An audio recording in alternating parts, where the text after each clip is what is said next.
ವೀರಶೈವಲಿಂಗಾಯತ ಪಂಚಮಸಾಲಿ ಜಗದ್ಗುರು ಪೀಠ ಹರಿಹರ ಇವತ್ತು 13 ಏಪ್ರಿಲು ಬೆಳಗ್ಗೆ 11:30 ಗಂಟೆಗೆ ಶ್ರೀಪೀಠದಲ್ಲಿ ನಾವು ಟ್ರಸ್ಟ್ ಮತ್ತು ರಾಜ್ಯ ಸಮಿತಿಯ ಆಹ್ವಾನಿತ ಸದಸ್ಯರು ಹಾಗೂ ಆಹ್ವಾನಿತ ಸದಸ್ಯರು ಜೊತೆಗೆ ಇವತ್ತು ಸುದೀರ್ಘವಾಗಿ ಚರ್ಚೆ ಮಾಡಿಬಿಟ್ಟು ನಿರ್ಣಯ ಕೈಗೊಂಡಿದ್ದೇವೆ.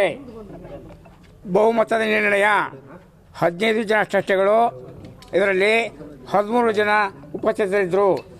ಎಲ್ಲರೂ ಸರ್ವಾನುಮತದಿಂದ ತೀರ್ಮಾನ ಕೈಗೊಂಡಿದ್ದೇವೆ. ಆಹ್ವಾನಿತ ಸದಸ್ಯರು ಎಲ್ಲರೂ ಸೇರಿಬಿಟ್ಟು ಒಂದು ತೀರ್ಮಾನ ಏನಂತಂದರೆ, ಕರ್ನಾಟಕ ರಾಜ್ಯದಲ್ಲಿ ನಾವು ವೀರಶೈವಲಿಂಗಾಯತ ಪಂಚಮಸಾಲಿ ಪೀಠವನ್ನು ಸ್ಥಾಪನೆ ಮಾಡಿದ ನಂತರ ದಿನಾಂಕ 20/4/2018 ಶ್ರೀ ವಚನಾಥ ಸ್ವಾಮಿಗಳನ್ನ ಈ ಪೀಠಕ್ಕೆ ಜಗದ್ಗುರುಗಳಾಗಿ ಆಯ್ಕೆ ಮಾಡಿದ್ವಿ. ಇವತ್ತು ಸರ್ವಾನುಮತದಿಂದ ತೀರ್ಮಾನ ಮಾಡಿದ್ವಿ. ಏನಂತಂದರೆ, ಹಲವಾರು ಬಾರಿ ಅವರಿಗೆ ಆಯ್ಕೆಯನ್ನು ಮಾಡಿಕೊಳ್ಳಿಕ್ಕೆ ಕೇಳಿದ್ವಿ. ಏನು ಅಂತ ಹೇಳಿದ್ರೆ, ಪೀಠಕ್ಕೆ ಬರಬೇಕಾದ್ರೆ ಸ್ವಾಷ್ಟ ಪೀಠ ಬೇಕೋ ಅಥವಾ ಪಂಚಮಸಾಲಿ ಪೀಠ ಬೇಕು ಅಂತ ಕೇಳಿದಾಗ ಪಂಚಮಸಾಲಿ ಪೀಠ ಆಯ್ಕೆ ಮಾಡಿಕೊಂಡು ಹಲವಾರು ಬಾರಿ ವಿನಂತಿ ಮಾಡಿಕೊಂಡ್ವಿ, ಮತ್ತೆ ಮುಂದೆ ಹಾಕ್ಕೊತ ಬಂದ್ವಿ. ಆದ ಕಾರಣ ಸಮಾಜದ ಗೌರವ, ಘನತೆ, ಧಾರ್ಮಿಕ ಪರಂಪರೆ ಇವುಗಳೆಲ್ಲವನ್ನು ಅವರು ಪಾಲಿಸದೇ ಇರುವುದರಿಂದ ಇವತ್ತಿನ ಸಭೆಯಲ್ಲಿ ಸರ್ವಾನುಮತದಿಂದಾಗಿ ಅವರನ್ನು ಪದಚ್ಯುತಗೊಳಿಸಲಾಗಿದೆ. ದುರದೃಷ್ಟಕರ ಸಂಗತಿ ಆದರೂ ಕೂಡ ಸಮಾಜದ ಹಿತದೃಷ್ಟಿಯಿಂದ ನಾವು ಈ ತೀರ್ಮಾನವನ್ನು ತೆಗೆದುಕೊಂಡಿದ್ದೇವೆ. ಕಾರಣ ಏನು ಸರ್, ಯಾಕೆ? ಪಂಚಮಸಾಲಿ ಸಮಾಜ ಧಾರ್ಮಿಕ ಹಿನ್ನೆಲೆ ಮಾಡಬೇಕಂತ ತಿಳ್ಕೊಂಡು 2008ರಲ್ಲಿ ಈ ಪೀಠ ಸ್ಥಾಪನೆ ಆಯಿತು.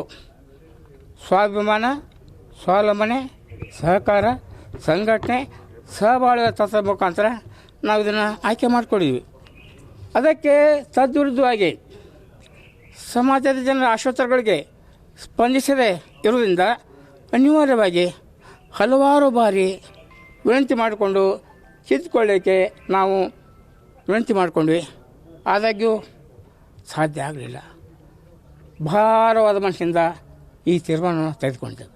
ಈಗ ಸಭೆ ನಂತರ ಶ್ರೀಗಳೇನಾದ್ರು ಭೇಟಿ ಮಾಡಿದ್ರೆ ನಾವು ಸಭೆ ಕರೆದಾಗ ಅವರಿಗೆ ಬರಲಿಕ್ಕೆ ವಿನಂತಿ ಮಾಡಿಕೊಂಡ್ವಿ. ಬಹುಶಃ ಒಳಗಿರ್ಬೇಕು ಅವರು. ಇವತ್ತಿನ ಸಭೆಗೆ ಅವರು ಆಗಬೇಕಾಗಿತ್ತು, ಆಗಲಿಲ್ಲ. ಅದಕ್ಕೂ ನಮಗೂ ವಿಷಾದ ಇದೆ.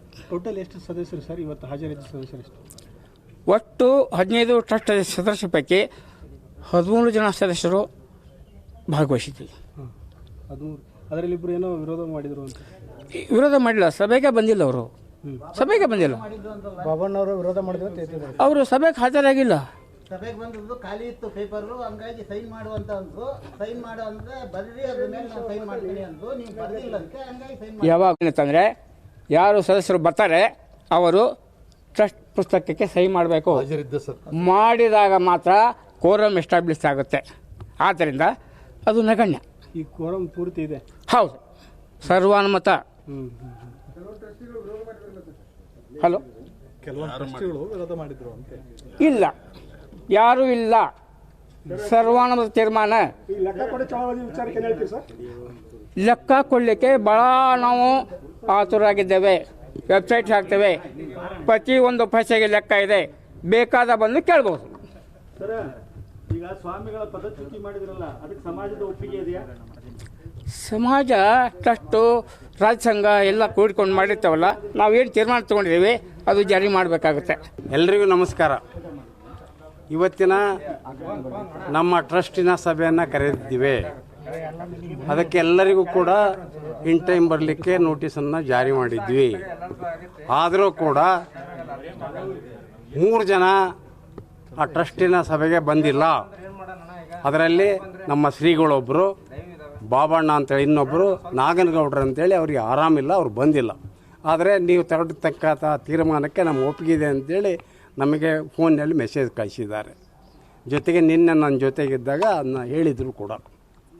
ಹಾಗಾಗಿ ಇವತ್ತಿನ ಸಭೆ 12 ಜನ ಟ್ರಸ್ಟಿಗಳು ಜೊತೆಗೆ 5 ಜನ ರಾಜ್ಯ ಸಮಿತಿಯ ಪದನಿಮಿತ್ತ ಪದಾಧಿಕಾರಿಗಳು ಜೊತೆಗೆ ಗೌರವಾನ್ವಿತ ಸ್ಪೆಷಲ್ ಇನ್ವೈಟೀಸ್ ಅಂತೇಳಿ ನಾವು ಕರಿತೀವಿ, ಅವರು ಕೂಡ ಆ ಸಭೆಯಲ್ಲಿ ಹಾಜರಿದ್ದರು.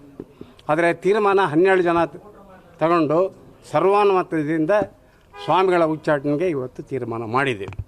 ಅದು ಯಾಕೆ ಅಂತ ಹೇಳಿದರೆ, ನಾನು ಮಾರ್ಚ್ 10ರಲ್ಲಿ ನಡೆದಂಥ ನಮ್ಮ ಟ್ರಸ್ಟಿನ ಸಭೆಯಲ್ಲಿ ಸುದೀರ್ಘವಾಗಿ ಎಲ್ಲವನ್ನ ಮಾತನಾಡಿದ್ದೇನೆ.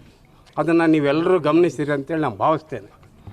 ಅವತ್ತಿನ ಸಭೆಯಲ್ಲಿ ನಾನು 10ನೇ ತಾರೀಕು ಮಾತನಾಡುವಾಗ 1 ವಾರ ಅನ್ನುವಂಥ ಗಡುವನ್ನು ಕೊಟ್ಟೆ. ಆವಾಗ ಅವರೇ ಶ್ರೀಗಳೇ ಕೂಡ ಇದ್ಕೊಂಡು, ಇಲ್ಲ ಮುಂದೆ ಹಬ್ಬ ಬರ್ತದೆ, ಅದಕ್ಕೆ ಟೈಮ್ ಬದಲಿ ಮಾಡಿರಿ ಅಂತೇಳಿ ನೀವು ಮಾಡಿರಿ ಅದಕ್ಕೆ ಅವರೇ ಕ್ಯಾಲೆಂಡರ್ ಹುಡುಕಿ ನಮ್ಮವ್ರು 25 ಅಂತ ಹೇಳಿದರು. ಇಲ್ಲ ನಮಗೆ 25 ಎಲ್ಲೇ ಹೋಗಬೇಕು, ವಾడు 24 ಮಾಡಿರಿ ಅಂತ ಹೇಳಿದರು ಅವರೇ.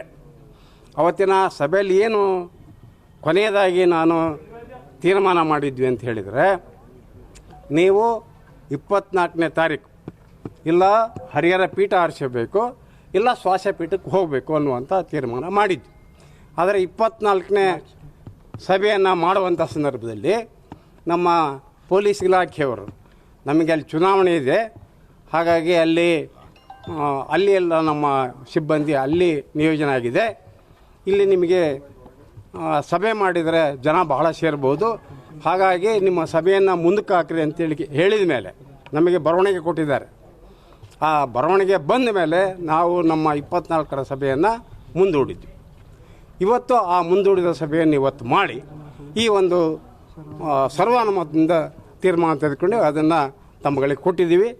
ಜೊತೆಗೆ ನಾವು ಇನ್ನೊಂದು ವಿನಂತಿಯನ್ನು ಮಾಡ್ತೀವಿ. ಈಗಲೂ ಕೂಡ ಸ್ವಾಮಿಗಳು ಭಾಳ ಗೌರವಯುತವಾಗಿ